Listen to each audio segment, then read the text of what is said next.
Very good morning students.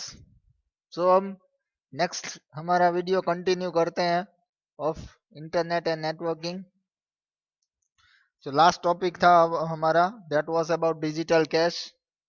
Okay, today हम unit number 2 का जो लास्ट टॉपिक्स हैं वो देख लेते हैं।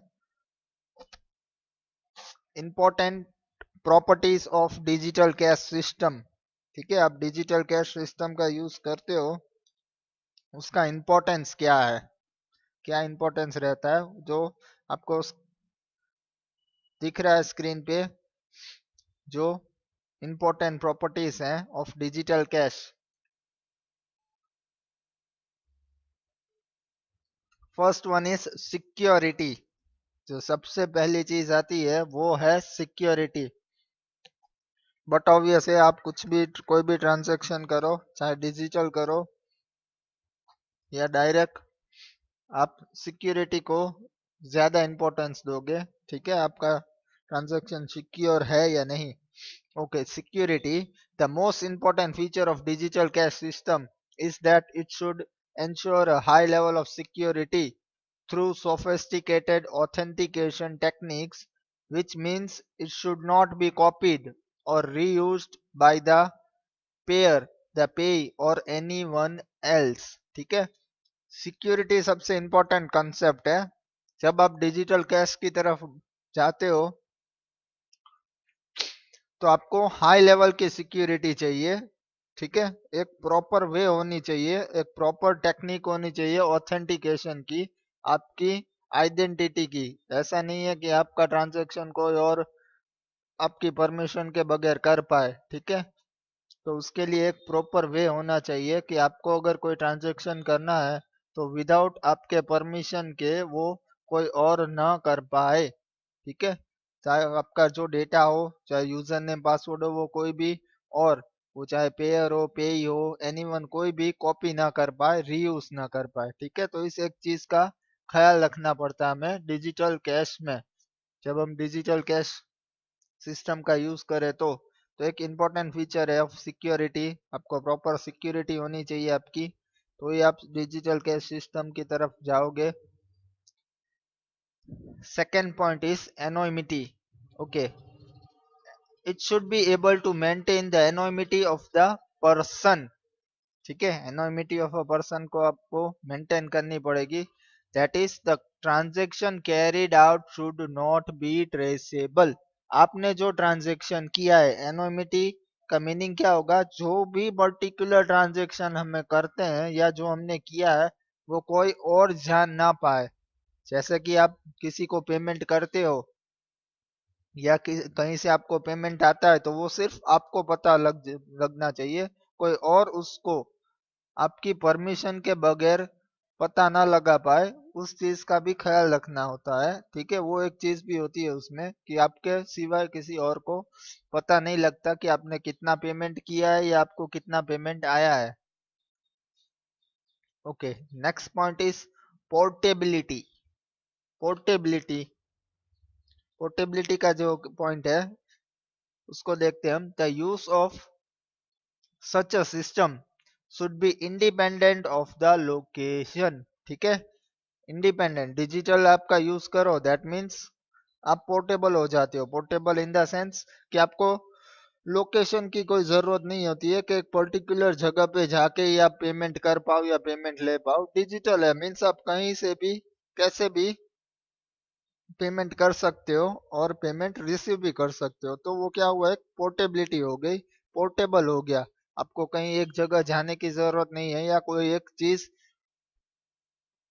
है पर्टिकुलर, जैसे कि एक कंप्यूटर हो सिर्फ उसकी जरूरत पड़ेगी, ऐसा भी नहीं है, आप मोबाइल से भी कर सकते हो। तो एक वन टाइप ऑफ पोर्टेबिलिटी मिल सकती है आपको जब आप डिजिटल पेमेंट सिस्टम की तरफ जाते हो तो। ठीक है, transferability.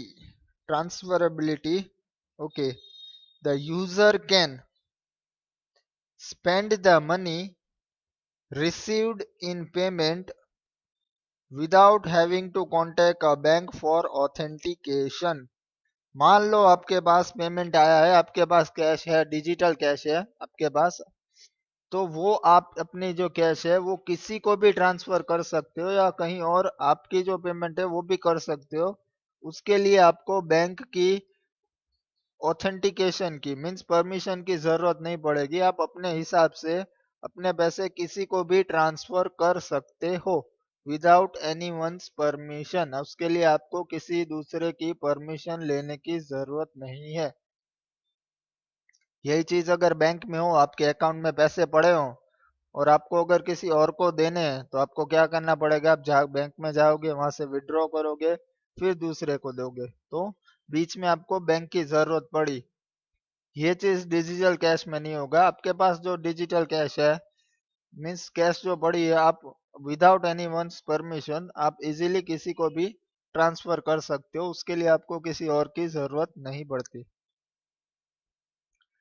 Okay, next point, divisibility. Okay, divisibility.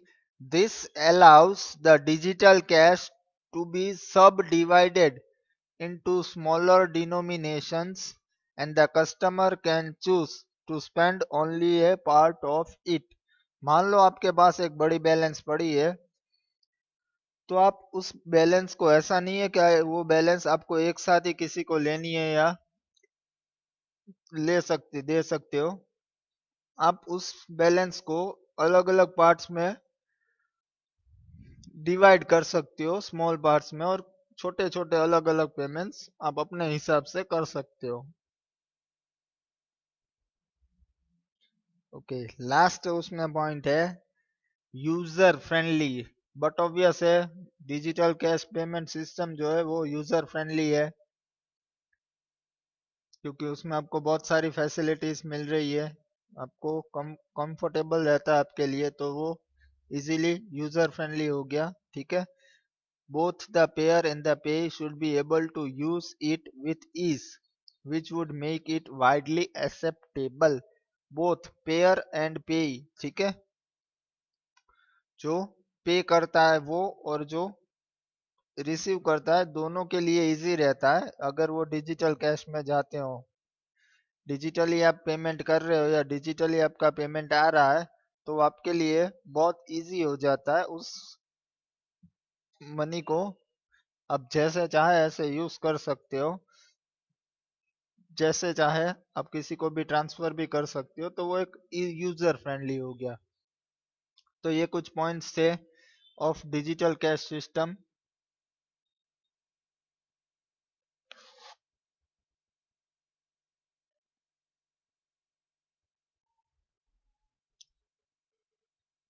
Okay, our last topic of unit number 2, ये हमारे यूनिट नंबर 2 का लास्ट टॉपिक है, that is debit card and credit cards.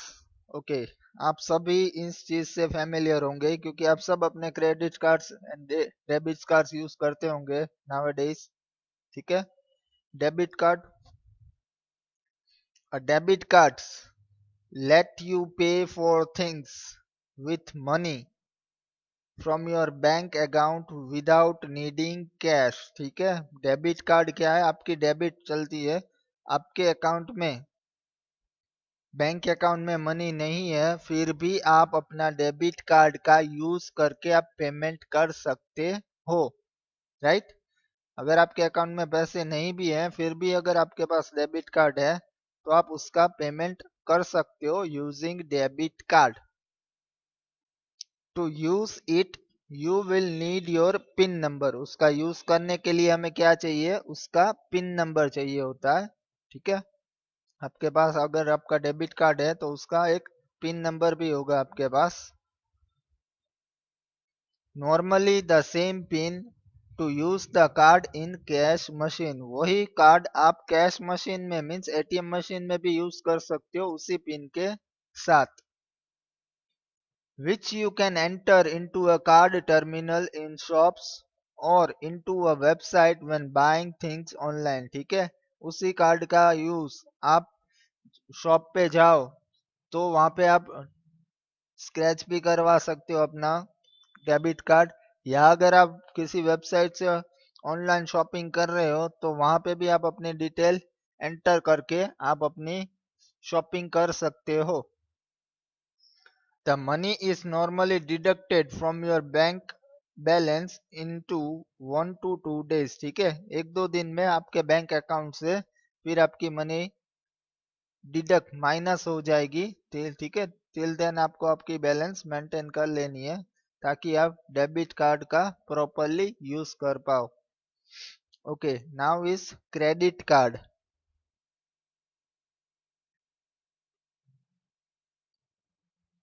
Although using a credit card is similar to using a debit card, credit card का use भी debit card की तरह ही है। ठीक है, with a credit card with a credit card money isn't immediately deducted from your bank account। ठीक है, with credit card money isn't immediately deducted from your bank account। This is because instead of spending your own money, credit cards let you spend money the bank has let you up to certain limit every month। ठीक है, आपका जो limit दी है उसके हिसाब से आप अपनी पेमेंट कर सकते हो या शॉपिंग कर सकते हो। Bank then sends you a bill for the total amount of everything you have bought once a month। ठीक है, आपने जो एक साथ पूरे मंथ में शॉपिंग की है वो बैंक आपको टोटल अमाउंट भेज देता है। You don't have to pay it back all at once, but you pay extra interest on any money you haven't paid back when it is added to the next month's total। ठीक है, आपको एक साथ वो money पे नहीं करनी है, बट आपको एक्स्ट्रा इंटरेस्ट दे देना है on any money you haven't paid back. जो आपने कभी पेमेंट की नहीं है पहले, उसका इंटरेस्ट पे कर देना है और आपको बैंक के साथ जो अमाउंट है वो सेटल डाउन कर लेनी है। तो ये है आपके debit card and credit card जिसका आप यूज करके डिजिटली अपनी मनी का यूज कर सकते हो। तो ये थे हमारे यूनिट नंबर 2 की थियरी। जो लास्ट में हमने टॉपिक्स देखे थे about payment, types of payment system, अलग अलग डिजिटल सिस्टम्स में अलग अलग यूजेस हैं।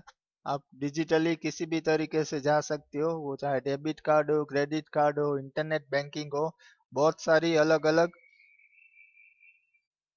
फैसिलिटीज और ऑप्शंस आपके पास अवेलेबल है।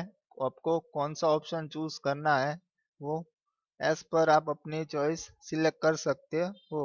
ओके, तो इसी के साथ हमारा यूनिट 2 फिनिश होता पूरा होता है। अब हम आगे के वीडियोस में यूनिट 3 से, जो हमारा यूनिट 3 है, वहां से हम कंटिन्यू करेंगे जहां से हमारा आगे का सेशन, आगे के प्रैक्टिकल वीडियो स्टार्ट होंगे। Till then, thank you.